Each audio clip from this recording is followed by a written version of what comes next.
Hey guys, Eternal Phoenix here. This has been a long time coming. I've been spending multiple weeks trying to get all this ready.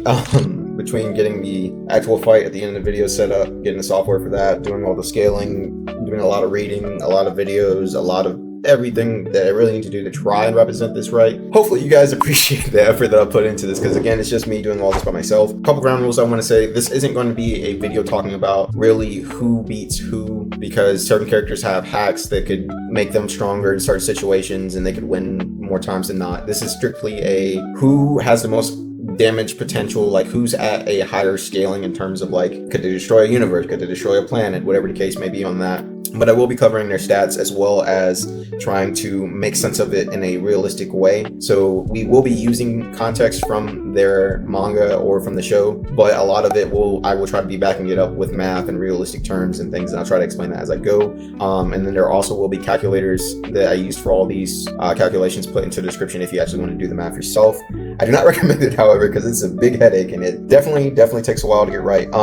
So I'm going to be talking about the anime big three of Ichigo, Naruto, and Luffy. Mainly their prime forms and what leads up to the prime forms. We're going to be discussing their stats, as in their durability, their damage potential, and their speed. And then as well as like what their power is, and what level that power would be at. Because sometimes, even though your power level may be at a certain level, that doesn't necessarily mean that you could do the amount of damage that your power level would say. For example, like a guy with a gun obviously can do more damage than just a guy, you know? But with that being said, we're going to be talking about Gear 5 Luffy, Point of Salvation Ichigo, and 6 Paths Naruto, to include Baryon mode despite it being a temporary form. Hopefully you guys are okay with that. I consider Baryon to be part of his prime, even though he only had it for a short amount of time. But let's get started. So based on my research, I'm going to say that Ichigo is the strongest. However, I know many of you will disagree, and I've seen numerous comments claiming that Naruto is universal or multi-galactic, and I'm going to cover feats from the three main characters, analyze their stats, and again, use real-world calculations to kind of try and back up why they are or aren't universal or planetary, if it can be backed up by math. Some of the stuff is kind of unexplainable because, again, it is anime, but, you know, for that stuff, just appreciate the effort I put into it. And if you're going to correct me or give me some information that maybe I didn't know or didn't find out through all my research, feel free to post it in the comments, because I'd love to see it. Just be respectful, please. So, in terms of the characters, let's start with Ichigo. Ichigo's power is based on him being a Soul Reaper, and it's essential to know how powerful Soul Reapers are. This can be kind of tricky since they lack a standard power system, kind of like Dragon Ball does. None of these series really do have a power level system, so to speak. One Piece actually has their bounty system, but that's not really like a one-to-one on how strong a person is. It's just like how their fame is for being a pirate or being a bad guy. That's just what their bounty is. But we can use context clues and comparisons to gauge the power and speed of characters. So I'll start by discussing the power Soul Reapers use. For a basic breakdown on that, you can check out my video on the power system of Bleach, but for reference, Ichigo in his base Soul Reaper form possesses an almost endless amount of Ryoku, or spiritual power. Spiritual power allows Soul Reapers to do things such as fly, move at extremely fast speeds, negate damage by raising spiritual power above the levels of the attack or attacker, immobilize opponents, and if it's high enough, like if they raise it high enough, they can kill their opponents via crushing their soul. And it can also affect the realm of the living in extreme cases. So Ichigo has so much spiritual energy that is constantly pouring out of him and doesn't run out, and he struggles to contain it, especially in the early stages of the series. He actually has so much energy that he's able to injure a Menos, specifically a Gillian, which is a collective of hollows that have evolved to a giant hollow state. And it's mentioned that it takes like a captain level Soul Reaper to defeat a Gillian, and Ichigo wounded it enough to make it retreat. But in terms of his first major feat, Ichigo is able to stop the Sogoku using just a Shikai. The Sogoku is an execution blade in the Soul Society that has the destructive power of 1,000,000 Zanpakuto. But Ichigo managed to halt it in its release form, where its power significantly multiplied several fold, which is multiples of millions. Several, so like 7 million in terms of destructive power. While we lack a precise frame of reference for its strength, it's stated that the captain is about 5 to 10 times stronger than a regular Soul Reaper. Thus, we can estimate that Ichigo stopped the destructive force of roughly 700,000 captains at once. Now, while it was part of Aizen's plan to trick the Gote 13, the Sogoku was referenced as being able to destroy the whole Soul Society.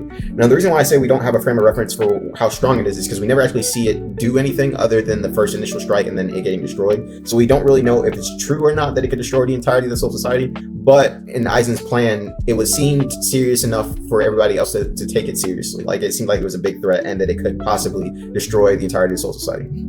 The big thing about that, though, is Soul Society is described as like a realm or its own universe. It's basically like heaven or hell. It's an infinite paradigm of its universe, and we don't really know the bounds that it reaches to, but it's described as its own realm or universe. There isn't much information on the destructive capacity of a Zanpakuto by itself, especially considering the varied abilities in each Shikai and Bankai form of a Zanpakuto. So I took this in literal terms of a million Zanpakuto being one Soul Reaper with one sword. How much damage could they do? And this is the best conclusion that I could draw after extensive research, but I welcome any clarification. Because again, if you go off of that context, that, you know, one Soul Reaper, one sword could do this much damage, and a captain is this many times stronger than a average Soul Reaper, and that's how I got the 700,000 metric. Ichigo's second major feat involved cutting through Byakuya's Bankai, which takes the form of hundreds of millions to billions of blades, depending on the translation. Byakuya himself admitted that Ichigo was able to cut through all of them, or according to the manga translation, he swatted them away, depending on which one you're looking at. In the anime, he says he cut through all of them. In the manga, again, depending on the translation, says he just swatted them all away, but either way, he's still cutting or swatting away millions to billions of blades, basically all at once, which you would have to move really fast to do that. The data books actually state that Ichigo has godlike or lightning speeds at this time, and then lightning speeds usually in anime, I believe anyway, refers to the return stroke, which is 1/3 speed of light, or about 220 million miles per hour. But we can actually prove that Ichigo is faster than 220 million miles per hour, or faster than even like a regular speed of a lightning bolt if you're not using the return stroke. And this is based off the fact that people like Uryu are actually able to outspeed their own shadow, and shadows move in conjunction with light speeds because a shadow is just the absence of light, so it has to move within similar thresholds of light to be able to disappear and reappear whenever there's the presence of light.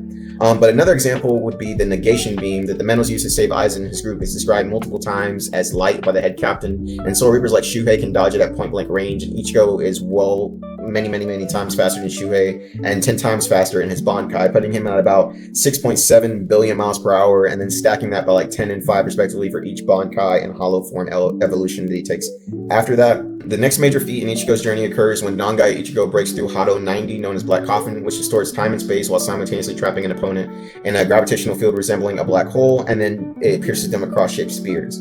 Remarkably, Ichigo was able to shatter Black Coffin, and he walked out of it despite the same technique having previously defeating Captain Komamura at only 1/3 of his full strength in the Soul Society arc. And it's important to know that Ichigo accomplished this before he actually entered his Mugetsu form during the fight with Aizen. To evaluate the gravitational force exerted by Black Coffin, I used the smallest known black hole in our universe, and the reason for this is the smallest known black hole in our universe has a mass of 3.8 times that of our sun. While the gravitational force of Black Coffin isn't officially stated, the description aligns with that of a black hole, so I believe it's more reasonable not to equate it with a standard sized black hole and put it at something smaller, which is why I went with that.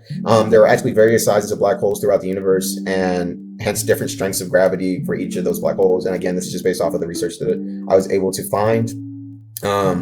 However, using the smallest known black hole as a reference, Ichigo would have had to withstand and destroy over 460 quintillion pounds of force, which when converted to tons of TNT is roughly over 153,000 megatons, or like taking 3,060 Zar bombs to face. A Zar bomb it's supposed to have a 50 megaton payload. I have seen some research that said that some versions had 100 megatons, but I'm going on the low end and saying 50 megatons to not like completely wank Ichigo this early on, or wank any character this early on, because that's going to be the reference that I'm going to use for their destructive potential, is going back to the Zar bomb and then scaling off of that to give you guys a real life comparison to how much destructive capability they actually have. In the 1,000-Year Blood War arc, after completing his training, Ichigo returns to Seiretei and battles Candace, a Quincy who strikes him with a 5 gigajoule blast of lightning. This blast is equivalent to around 5 billion joules of electricity. In other words, the equivalent of 5 lightning strikes, or just taking one really big one to the face, and then he just walks it off with no damage from this, which is another big point to his durability. And it's also worth noting that at this time, Ichigo is considered a war power and a potential replacement for the Soul King if needed after the war. So the Soul King plays a crucial role, as their existence is vital to maintaining the balance between the Soul Society Mundo and the world of the living. In essence, before the Soul King, life and death had no meaning within the Bleach universe, as the two coexisted, and the Soul King's position is not only pivotal to maintain the barrier between the living and the afterlife, but it's also essential to preventing the universe itself from collapsing. So that's also a credit to his spirit pressure and spiritual energy, that he has enough to maintain the balance of the universe, or hold the universe together. So again, going to that universe level, but it's kind of tricky little subject, which I'll get to in a second. The final notable feat isn't Ichigo's last battle with Yuha, but the transformation that he takes before their final encounter, and it's also known as the Horn of Salvation. This form perfectly melts together all of his powers and allows him to use what I like to refer to as the Grand Ray Getsuga, just because I think it sounds cooler, although in the manga it is referred to as a Sero. While this technique was ultimately repelled, it can be assumed that this is Ichigo's strongest move, which we can compare back to the Black Coffin attack, given that Yuha states that Ichigo's true Shikai was at that level and beyond of his Mugetsu form when he fought Aizen back in the Fate Karakura town. Given that Ichigo's Bankai grants a 10-fold power increase as well as his Horn of Salvation, also doing a 10 times boost, we can calculate his end of series damage output by taking the 153,000 megatons and multiply it by 10, and then another 10 for Horn of Salvation. And this results in a destructive potential of 15.3 million megatons, or roughly 306,000 Zar bombs. And this is lowballing Ichigo because at the time of the fight with Aizen, he effortlessly destroyed Black Coffin, and this was prior to him even going into his Mugetsu. And at that time, just clashing with Aizen was destroying mountain ranges, so he was well beyond city level at that time. Again, just giving you an idea of how fast he really progresses as a character. But the big ticket question is, could Ichigo destroy the Earth? And this is kind of a yes and no. The Star Bomb has a 50 megaton payload and covers a full range of 1,963 square miles based on the difference given from Nuke Map. For those of you who don't know, Nuke Map is a website where you can get the full destructive radius and how bad it would be damage-wise to an area if it was hit with any type of explosion from our world history, so like the atomic bomb, nukes, Star Bomb, whatever the case may be, hydrogen bomb. It'll tell you what it would do, how far it would affect, and so forth. And that's what I use to get the square mileage of this. For reference, the Earth has a square mileage of 196 million square. So this means that Ichigo could destroy the Earth's surface 153 times over, with his full range covering 30 billion square miles based off of that 15.3 million megatons, or 306,000 Zar bombs. Because it, again, it equates how much the square radius of one Zar bomb is, and then you times that by the amount of Zar bombs, and then you get the full blast radius, and again, you can destroy the surface of Earth well over 153 times.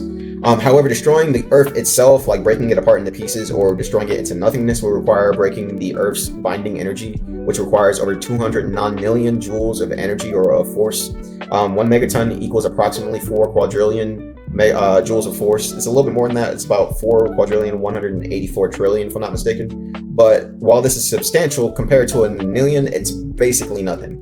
On the low end, Ichigo's output could reach 64 sextillion joules. That's 64 followed by 24 zeros, while 209 million is 200 followed by 30 zeros.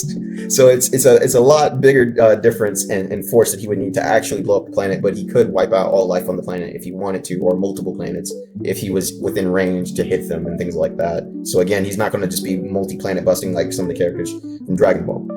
In summary though, Ichigo's damage potential is low end 15.3 million megatons of TNT, with the equivalent durability, and then as for speed, Ichigo will be roughly 20 trillion miles per hour, essentially 30,000 times faster than light, and universal levels of spiritual energy.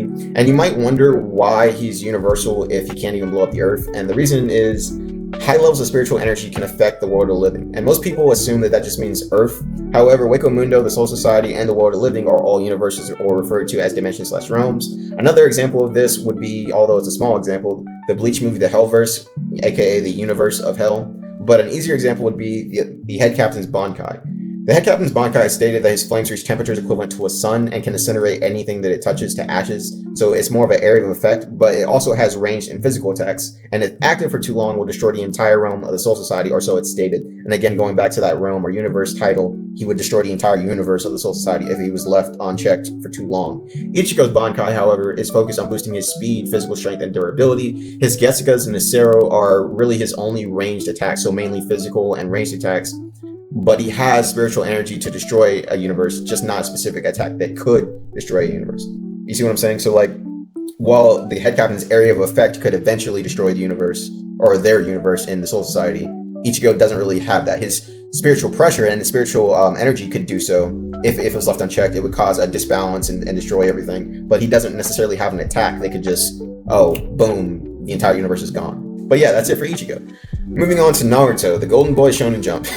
No, I really know that a lot of people are going to put some hate on me because everybody loves Naruto, except for when he's talking his way out of situations. People get a little annoyed at that sometimes. So the Naruto universe operates on a power system centered around chakra, which is a combination of spiritual and physical energy. This energy can be harnessed through ninjutsu to create various techniques based on the elemental chakra natures a person is born with or has an affinity for. While ninja can train to improve their chakra control, they cannot exceed their natural chakra reserves unless external methods are employed, such as curse mark, sage mode, and tailed beast, and other things of that nature.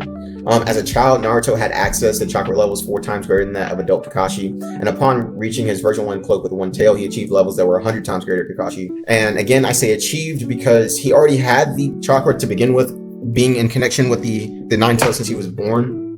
but he just couldn't access it at that time. By the time he had his version 2 cloak with the 4 tails, it's safe to assume that his power reached 400 times that of Kakashi in terms of like chakra levels. And keep in mind, in his second cloak form, that's in Shippuden, and by then Kakashi himself had reached like Kage levels of strength, basically by like mid-series. Like by the time Pain comes, Kakashi's damn near a Hokage level fighter. Regarding speed, the third data book states that Naruto has a speed rating of 3.5, while Kakashi is a 4.5. This is before Naruto attains Sage Mode, but since Kakashi can move at lightning speeds, demonstrated by his feat of cutting lightning, it's fair to estimate that Naruto's speed at that point is around 150 million miles per hour, which is 3/4 of 200 million miles per hour, which would be what Kakashi's speed should be, considering he can cut lightning, and given that there's only a 1-point difference in the data books. Now, while we lack precise measurements for how much Sage Mode or Kyuubi Chakra Mode amplifies one's abilities, we can make some assumptions. I decided to go with a scaling kind of similar to how Bleach did it for their Bankai and for their Holifications, just to give a similar aspect and just to make things simple, because I don't think that any of Naruto's modes amp him by like 10 times 100 or anything like that. So I decided that Sage Mode would be a 5 times boost, KCM a 10 times boost, and Sage's 6 paths would be a 15 times boost. So with that in mind, we can kind of get an estimate of his potential speeds. And again, this even 15 at the max for the Sage 6 paths might be kind of wanking it, but I'm not sure. If Sage Mode enhances his speed by 5 times, Naruto theoretically could reach 750 million miles per hour. However, he doesn't use his Sage Mode in KCM1. So in just KCM1, he would be reaching speeds of 1.5 billion miles per hour, again, stacking onto his 150 million miles per hour base speed form. But in KCM2, he does use his Sage Mode on top of that, so you're looking at 15 billion miles per hour for KCM2 and 75 billion miles per hour for Sage Mode boost on top of that. And then finally in Sage's 6 pass mode, he could maintain a speed of about 1.125 trillion miles per hour, and he keeps his Sage's 6 path power as an adult. I don't know why there's such a big debate on whether he has it as an adult. He does. I'm going to include some panels to kind of show it, but he does. It's like you can tell by his eyes. So Sage Mode itself, like regular Sage Mode, has the cross is going left and right across his eyes, but when he has 6 paths chakra, it makes the actual cross up and down and left and right. So that's the identifier of him still having the Sage's 6 paths mode as an adult. This scaling seems most plausible though in terms of his speed, as KCM1 Naruto is faster than the Raikage's lightning release mode, and the Raikage is able to achieve near light speed feats and some of his attacks in his lightning release, and Naruto is able to dodge him at point blank range, which also indicates that the Raikage is faster than standard lightning, and again also indicates that Naruto's KCM had to be at least light speeds if not faster. Naruto also dodged Madara's Light Fang, which is stated to be light speed, and then as an adult he can casually evade Delta's light beams that she shoots, so again beyond light speed. Regarding durability, several feats kind of stand out for Naruto, but one notable instance, and a lot of people know it, a lot of people recommended this durability feat to me, and then Death Battle even mentioned it. But it's the feat where Tonari splits the moon in half. For Tonari's attack to achieve this, it would have had to exceed the moon's binding energy, approximately 1.29 million joules, which is a lot less than the Earth's binding energy. But this would also mean that Naruto withstood an impact of about 250 trillion megatons of TNT. So that would be the peak of what his durability is, unless he actually gets into any other engagements in Boruto, which at this time I think he's still kind of wrapped up and they don't know where he is at this point in the series. So moving on to power. It's very difficult to kind of scale Naruto in terms of power, especially as the series progressed with the whole Otsuki clan thing and how they're basically aliens, but I figured there'd be the closest frame of reference to current like prime Naruto as a Hokage as Baryon mode Naruto. So starting with Kaguya, her strongest attack is the Truth-Seeking Ball. This attack is deemed universal because it has the capability to destroy anything that does not possess chakra at the level of Sage's 6 paths or just 6 path chakra in general. That's why when the Truth-Seeking Orbs, the smaller ones, hit Naruto, he was able to deflect them away because of his 6 path chakra. The Truth-Seeking Ball, the bigger version of the orb, is able to grow until it eradicates the entire universe if it's not like stopped before you can fully form it, or if someone like Naruto or Sasuke doesn't come and destroy it with their 6 paths chakra. But it's important to note that Naruto himself cannot create truth-seeking orbs. Regarding Momoshiki, he claimed to destroy a planet or world, or at least I saw a couple claims of that throughout the research that I was doing. And I've heard a lot of people say that he can destroy planets and worlds, but after further research, I actually found that all the destruction that he's referring to is linked to god trees and chakra fruits, and I actually have some screenshots that my editor's going to throw in there that it shows that he's sitting on planets and everything, and it's not that he's destroyed the planet, it's just that it's desolate and any life that was there is no longer there. Again, kind of equivalent to how Ichigo could just destroy the surface of a planet. They basically did that, but with the God Tree. Additionally, it suggested that Momoshiki believed Kaguya had either betrayed the clan or had been defeated by inferior beings during a time frame when those beings would have been much weaker than Naruto's era. And when I say Naruto's era, I'm including like first Hokage down to like current Boruto era. So you're talking like basic humans and like not even the beginning of ninja clans. And Momoshiki thought that those guys are the ones who just jumped Kaguya and took her out the game. This could either suggest that either the branch family is that much weaker than the main one, or that he just sees them as that much weaker than him, but I digress. As far as Momoshiki goes, though, he has eaten 13 god fruits from or chakra fruits from the God Tree, so he would be 12 times stronger than Kaguya. But another thing is that even though he's stronger than than Kaguya, I saw a lot of comments claiming that, you know, that the Otsukis were all like multi-galaxy, universal level people because they can hop dimensions and travel through dimensions and things like that. And my only issue with that is that I don't believe that means immense power right off the bat. Because, for example, Kakashi and Obito access the Kamui dimension using their Mangekyo Sharingan, a power derived from the Otsuki. And this doesn't really indicate them having great power. It's just a random ability that came with the Mangekyo Sharingan. They didn't like physically create the Kamui dimension and then travel between the dimensions. It just came with it by random. They could have easily have had the have gotten like a Amaterasu or anything else that came with a Mangekyo ability, and they wouldn't have really worked for it other than unlocking their Mangekyo. And again, this derives from the Otsuki clan, from the Sage Six Paths going down to his incarnations. But then also it says that Momoshiki and a lot of the other Otsukis use time-space ninjutsu to travel. And again, that's something the normal, well, not really normal, but your high-tier ninja, like the second Hokage and the fourth Hokage, were able to do themselves. And yes, they're like considered gods amongst men when it comes to the ninja, but they were nowhere near like planet multi-galaxy busting like beings just because they had space-time ninjutsu. They could do a lot with it, like flying Raijin, for example, but they weren't like, oh yeah, I got flying Raijin now, so I can destroy an entire planet, you know? We can conclude, however, that Momoshiki is at least planetary level, again, going back to him having the 13 chakra fruits to the 8, considering that Toneri was able to split the moon using the Tenseigan, a power that Hamura intended to use against Kaguya if she had ever escaped, and Kaguya had only eaten 1 chakra fruit. So Momoshiki eating 13 total fruits would have to be well beyond Kaguya, well beyond Toneri, and Toneri can split the moon, so he has to be at least planetary in terms of destructive power, especially with true-seeking orbs. But also from that, having a Rinnegan in itself gives him access to Chibaku Tensei, which is again something that Madara and Sasuke can do, which again, going back to powers derived from the Otsuki used by lesser beings compared to the Otsukis, even though they are like really strong characters, they are techniques that are just derived from the Otsukis. They're not really knockoffs, but just weaker versions of them. And the Chibaku Tensei that was used to seal Kaguya the first time created the moon. So if they were able to create the moon and they are considered weaker than Momoshiki, then Momoshiki should potentially be able to make damn near a planet, if not a planet the size of 2 Earths with a Chibaku Tensei if he wanted to, considering that a much weaker, with less chakra fruits could make, you know, the moon, because they didn't even eat chakra fruits. They were just derived from Kaguya, who ate the 1 chakra fruit. So if they can make a moon, Momoshiki should be able to make planets and should be at a planetary level himself. With that being said, though, the circumstances of Momoshiki's defeat complicate our ability to measure that to Naruto's power, because ultimately he was defeated after being jumped, you know, like they sent like a whole squad of Kage after them, and then in the end you got Naruto and Sasuke kind of teaming up on him and beating on him for a good like 5 minutes of just back-to-back throwing hands. And they finally were able to beat him, and they had Boruto's help and all that stuff. So it wasn't really like a 1v1 of Momoshiki versus Naruto, at least not the entirety of the fight, and it's not him defeating him on his own. But with that being said, that was the Momoshiki fight. Even though Naruto beat Toneri's still alive, so he's alive on the moon, so he didn't kill Toneri. And Kaguya was sealed away again with the help of Sasuke, so again, he doesn't really have a lot of 1v1 fights, other than the fight with Ishiki and the fight with Toneri. And he only really beat Ishiki because of the boosted Baryon mode, and again, that was a temporary form. So this leaves Toneri as the most suitable point of comparison for gauging Naruto's power as, you know, when he's a Hokage, because he's going to have to be stronger than Toneri to beat Toneri, and then he's a lot more experienced when he becomes a Hokage. So he should be, if not at the level of a Otsuki who has eaten 1 chakra fruit, a little bit stronger, because the Tenseigan was supposed to be able to stop Kaguya. So theoretically, he should be stronger than 1 chakra fruit leveled Otsuki in terms of his just prime pre-Baryon mode Naruto form as Hokage before losing Kurama, obviously. But based on this analysis, we can also infer that Baryon mode does not make him like a planet buster or not boost any of that.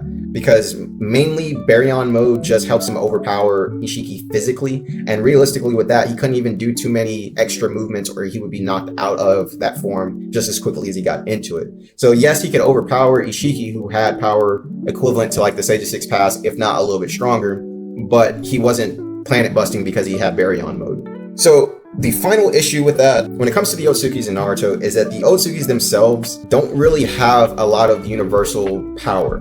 And I hate to say it, because like they are ridiculously strong, but outside of the truth-seeking orbs, they don't really, or at least from what I've seen, and if you guys know any other specific moments, feel free to tell me, but Toneri's moon attack, the custom moon in half, he does with truth-seeking orb.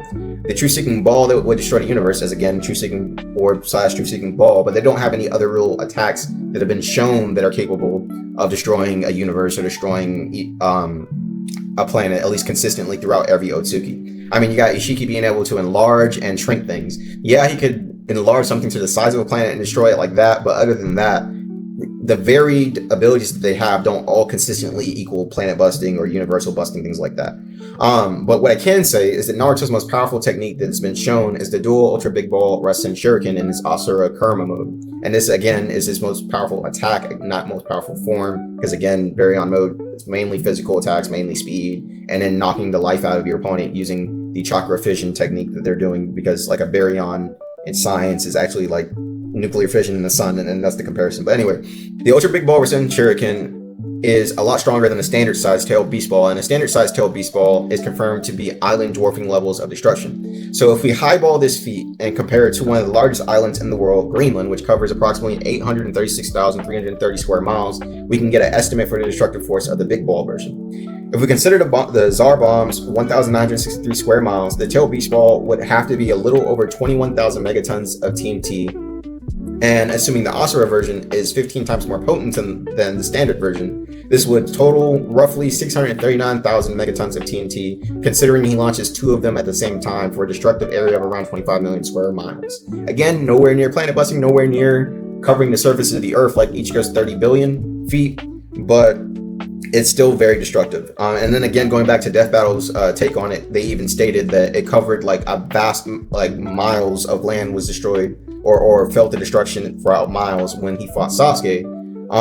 Mind you, this is a very, very tired Naruto at the end of the war, so obviously one from a fresh adult Naruto who's way more experienced would probably be a little bit stronger than that, but not by much. And that's pretty much the gist for Naruto. In conclusion, his speed is estimated to be 1.125 trillion miles per hour, which is 1,677 times faster than light. His durability is equivalent to 250 trillion megatons of TNT, and his destructive potential is around the 639,000 megaton mark, which falls short of planetary levels. The exact amount of chakra Naruto possesses is challenging to gauge, because Kurama's chakra is described as near limitless, and Naruto possesses his own chakra, and then he also has the 6 path chakra on top of that. Therefore, while I can't definitely say that he has universal or multi-galaxy levels of chakra, he has levels comparable to that of an Otsuki who has eaten 1 chakra fruit.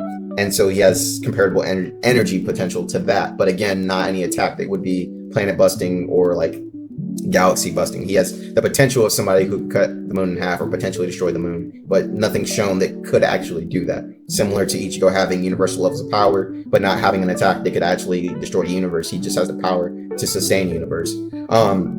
And then I will also note that chakra tends to have a greater effect when used in techniques compared to spiritual power, while spiritual power can influence things and the environment and the universe and the area that you're in through its presence alone. Because when I mentioned that if the spiritual pressure was high enough, they could kill an opponent by crushing their soul, you don't have to specifically target a person to do that. Like if anybody is in the vicinity of you and your spiritual pressure is too high, they die. And this is shown by Aizen when he's just walking past normal people with low levels of spiritual power, and they just straight up disintegrate damn near. Additionally, some people claim that since it took only about 200 ninjas to power a cannon capable of blowing up the moon, that Naruto must be beyond planetary or moon busting level. However, I gotta clarify for you guys, that's not really the case. In Naruto the Last, the cannon was not designed to destroy the moon. It actually has specific sections, and I feel like people just skip over this, where it says the chakra diffusion cannon was capable of destroying meteorites and debris falling from the moon, and the larger cannon, the one that had the 200 ninjas powering it, was the chakra transportation cannon. It was intended to transport the moon to another dimension, neutralizing as a threat. So it wouldn't destroy it, it would just teleport it, probably through some kind of space-time ninjutsu. So yes, technically he would have the power to teleport the moon through some ulterior means, but he can't destroy the moon just because 200 ninja can. Because if that was the case, when he ran around slapping everybody in the war and like souped up like well over 1,000 ninja, then he will be well beyond planet and moon busting. But again, that's not the case. The scene from Naruto the Last is kind of misconstrued because people don't actually look into the finer details of that. And I will have scans that actually show, hey, this was a transportation cannon, and it says it. So that's my proof for that. So finally, there is Luffy, future king of the pirates from One Piece, and honestly by far the hardest person to scale. So while there are multiple power systems in One Piece in relation to Luffy's power, we will be focusing on devil fruits and haki. So first, what is a devil fruit? Devil fruits are supernatural fruits scattered throughout the world that when eaten give the user a special power such as fire manipulation / being made of fire, turning into an animal, or body modification such as turning your arms into blades. And while these abilities seem crazy strong, especially with the elemental ones, aka Logia fruits, they come with the drawback of being unable to swim, losing their powers when they're in water, and being unable to move if submerged in enough water. And then there's haki, which is a manifestation of a person's spiritual power or willpower, allowing them to coat their body or objects in armor, perceive the unseen, and literally force your will upon others. Mind you, these are just basic breakdowns, and I'll dive a little deeper into it as it refers to defeats, but they're normally referred to as armament haki, observation haki, and conqueror's haki. And there are advanced forms of each of those, and I'll talk a little bit about that later on. So Luffy has the Gomu Gomu no Mi, otherwise known as the Gum Gum Paramecia fruit. But as many of you know, it's actually a mythical zone fruit known as the Hito Hito no Mi model Nico, which allows Luffy to become Nika the Sun God, otherwise known as Gear 5 Luffy. And essentially it grants him Toon-Forged levels of power limited only by his imagination and his stamina.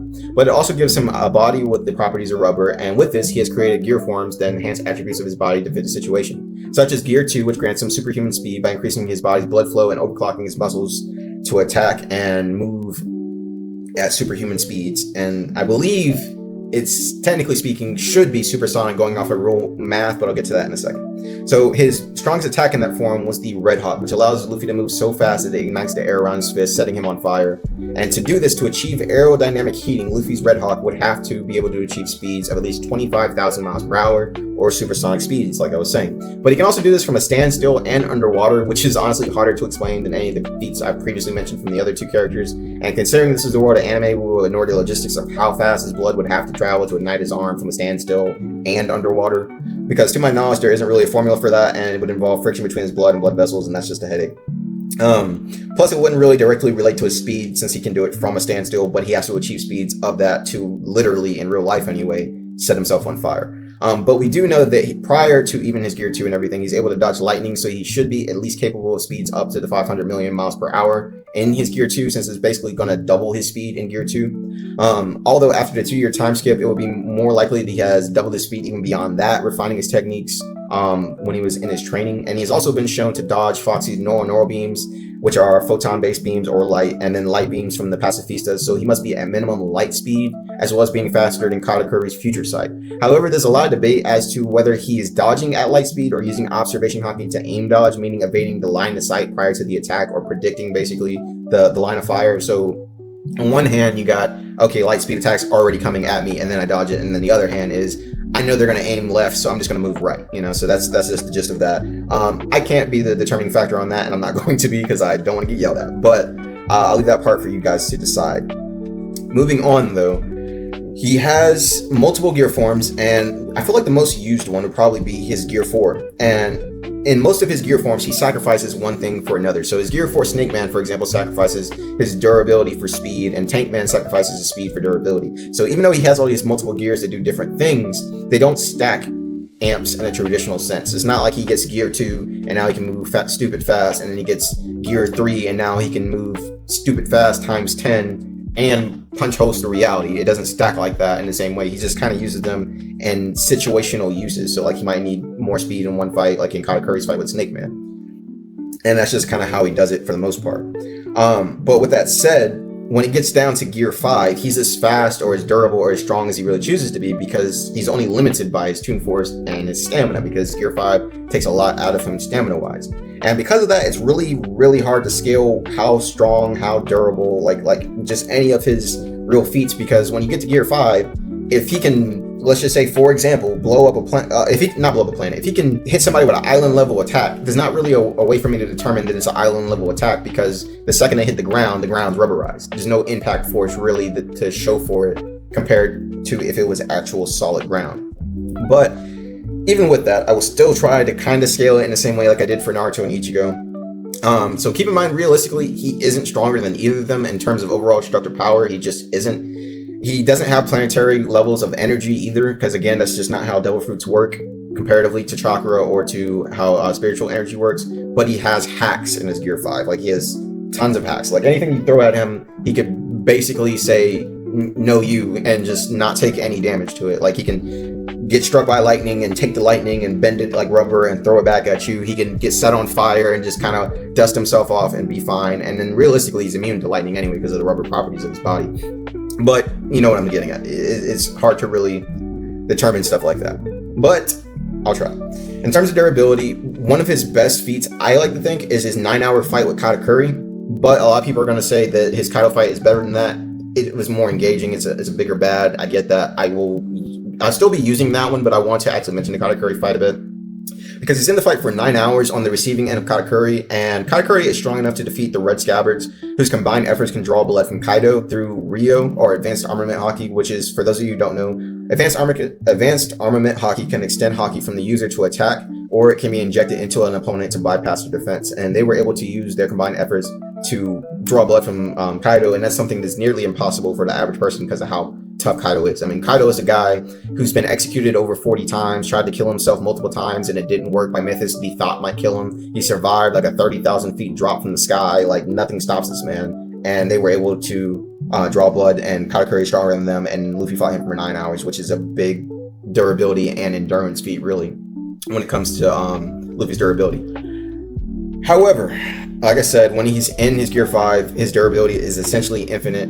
And without it, he wouldn't have been able to withstand Kaido's attacks in 1-to-1 combat. And I don't mean like he can't hang with Kaido. It's just that in a 1-to-1, if he takes a hit from Kaido head on, he one-shots him just like he did in their first engagement. Granted, during this fight, Luffy was kind of all over the place emotionally. He's very distressed. And like we already know from the Katakuri fight, that if you're in emotional distress, your Haki may not work to its full effectiveness. On top of the fact that Kaido was faster than Luffy's future sight, so there wasn't really much that he could do there. And even with his future sight and coming at him the second time, even though he didn't like get one shot from his Thunder Bagua, it still was very hard for Luffy to come up against Kaido with that attack.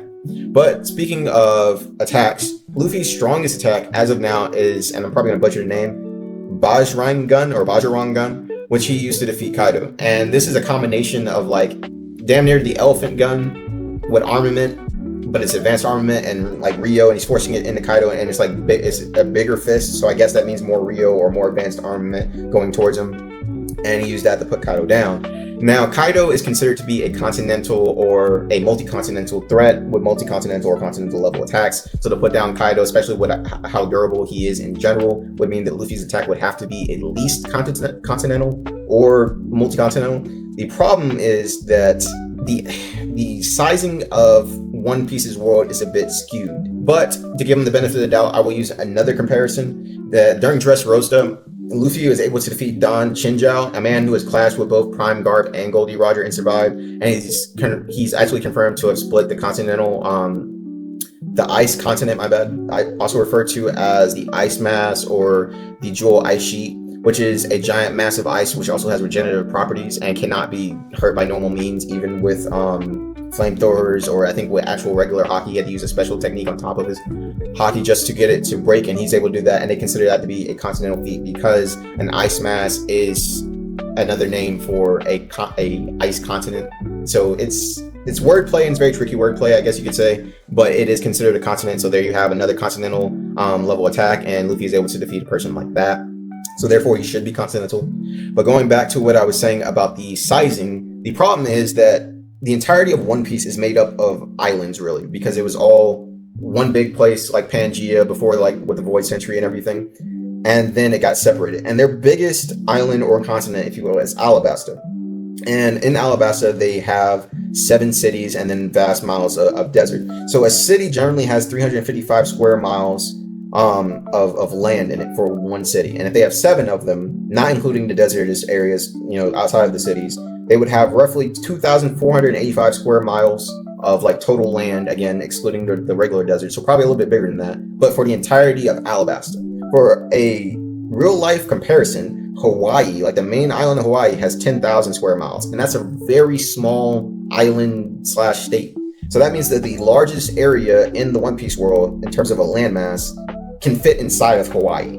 So like their idea of what a continent is barely even an island in real life comparison. So it makes it hard to say that Luffy's really continental or multi-continental or island, because their idea of an island isn't even an island. Their idea of a continent isn't even a continent. So inverse wise, I will give him at least continental, but real life wise, I can't really bring myself to put him at continental because it's kind of not. And that kind of draws back to the ice sheet. How big is the ice sheet actually if their comparison for a continent is islands like Alabasta? But with all that said, this is the end. That puts Luffy basically at, like I said, being charitable continental with light speed, feats for his speed and durability pretty much infinite. And it's hard because like the scale, I could scale him at light speed, but again, Toon Force, he could be faster. But it's just like it's such a temporary form, at least at this time. And like he can go into it, I guess, technically as many times as his stamina allows. But like in that form, he's basically whatever he wants to be. He's the Mask. He's Bugs Bunny. Like he's got anything he imagines is basically what he can do. But on a more realistic level, he would be light speed and continental levels of power, continental levels of durability, at least for their world. Anyway, with all that said, I know this has been a long video. The official ranking would be Ichigo, then Naruto, followed by Luffy. Both Naruto and Ichigo possess energy potential that goes beyond planetary to universal in Ichigo's case, though they aren't really planet busters in actuality. They could wipe out all life on the planet if they chose to, but Naruto would take a little bit more attacks to do so than Ichigo would, whereas Luffy could destroy islands on the low end and potentially continents on the high end. Again, going back to the landmass thing, but I don't want to harp too much on that. However, he's not a planet buster by any means. And additionally, Gear 5 seems to only really allow Luffy to destroy what he intends to rather than unleashing widespread destruction, because again, it's his, awakened Devil Fruit. And since this is awakened Devil Fruit, he has a range of effect with it, so everything in the surrounding areas, obviously I think except for maybe people, but everything is rubberized like he's rubberized. So you don't really know what the area of effect for attacks could realistically be or how much range they would have. Because I mean, even if he came down with the force of like infinity nukes and hit the ground and the thing just bounces like a trampoline, you can't really like, how are you going to gauge that, you know? But that is everything. That's all the scaling. That's all the feats that I could find that I thought were big enough to do this ranking. Let's get to the matchup. First off, we're going to have Naruto versus Luffy. And then followed up, we're going to do Naruto versus Ichigo. And then we're going to do Ichigo versus Luffy, and you'll see how they square up in terms of a fight. Again, this fight's just for entertainment purposes, so just have fun with this. You know, you ain't got to get mad because your favorite character doesn't win or it doesn't win or they lose or whatever the case may be. I mean, I'm a big Bleach fanboy, but I like all three of these series. I grew up with all of them, so realistically, like, even though Luffy's really cool and really broken and has a bunch of hacks, it hurts that I have to put him so low on the rung because he can't do what the other guys can. But at the same time, if Naruto threw a Rasengan at him, Luffy could just like bend it and then throw it back like a boomerang or something. Like he has the hacks, he just doesn't have the damage output that the other two have. But anyway, I've talked long enough. Let's get to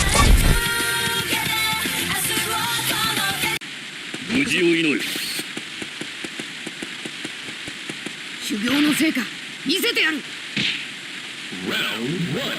Fight!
two, fight!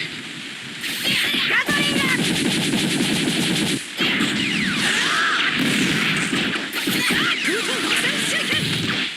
これでどうだ ガトリング これでどうだやられるぜそうじゃこうかガトリングそうじゃこうか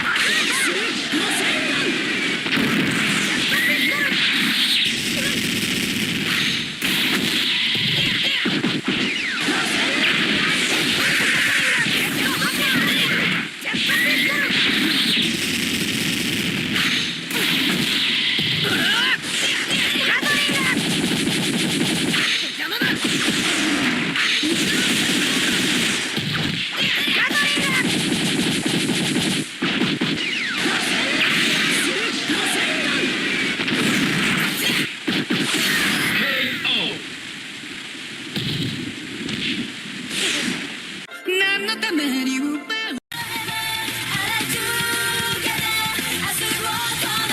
海賊王に俺はなる守る道になるんだまだまだ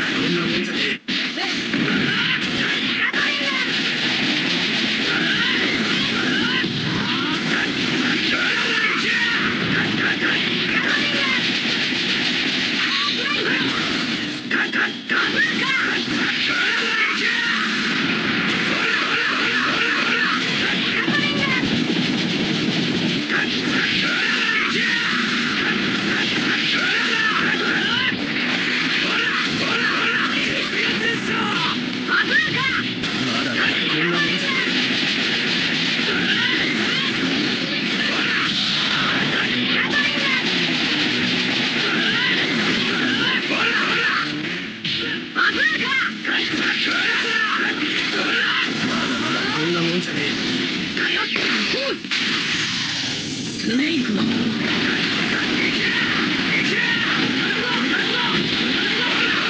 まだこんなもんじゃねえ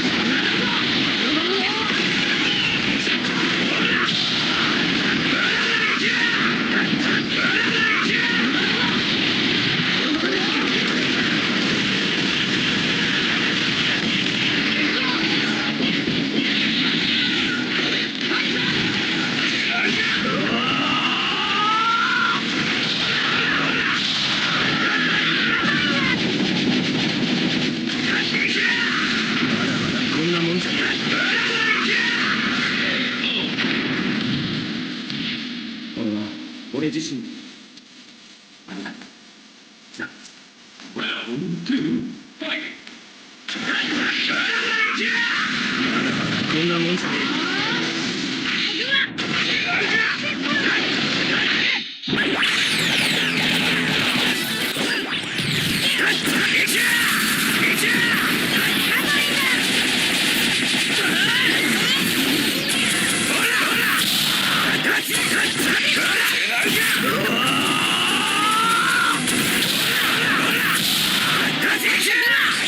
まだまだこんなもんじ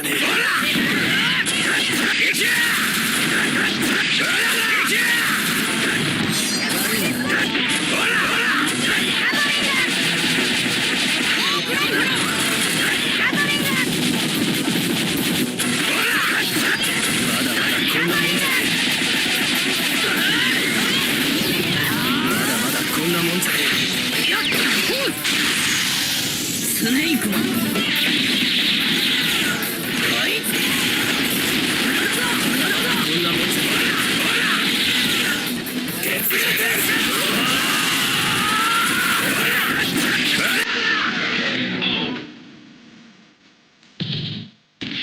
俺は俺自身だからありがとう何のために奪う何のための未来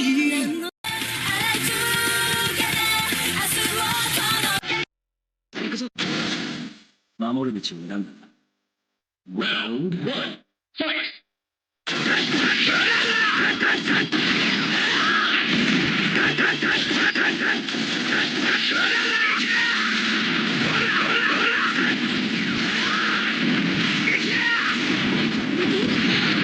こ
俺自身ありがとう。何のために歌う何のための未来